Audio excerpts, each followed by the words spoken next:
Un phare dans la ville, la plus haute tour d'habitation jamais construite au nord de Paris.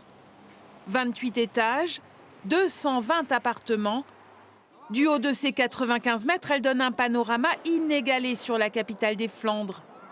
Oui, mais voilà, ce village vertical va doucement s'effacer du paysage. Un pincement au cœur pour Manine. Elle a vécu au 24e étage. On n'a que de bons souvenirs dans cette tour. Donc c'est vrai que c'était trop haut. Quand il y avait l'alarme qui sonnait, on paniquait. Mais franchement, il y avait des bons vigilants. C'était vraiment bien, comment dire. L'entourage qui était un peu bruyant, les gens qui buvaient, qui se droguaient. Les gens, au lieu de descendre leurs poubelles, ils les balançaient par la fenêtre. Ces dernières années n'ont pas laissé que de bons souvenirs.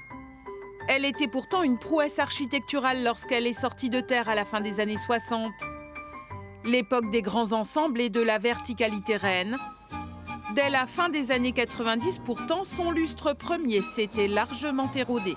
Surtout les fenêtres, on a demandé pour réparer les fenêtres, parce que les fenêtres, c'est pourri, comme il faut dire bien le mot. En 1995, une première réhabilitation d'ampleur a redonné des couleurs à la tour. Mais 30 ans plus tard, ces défaillances trop nombreuses ont mené à sa déconstruction. Première étape, l'alléger au maximum. On a évidé le bâtiment de tous les éléments qui ne sont pas porteurs, comme les portes, les cloisons, etc.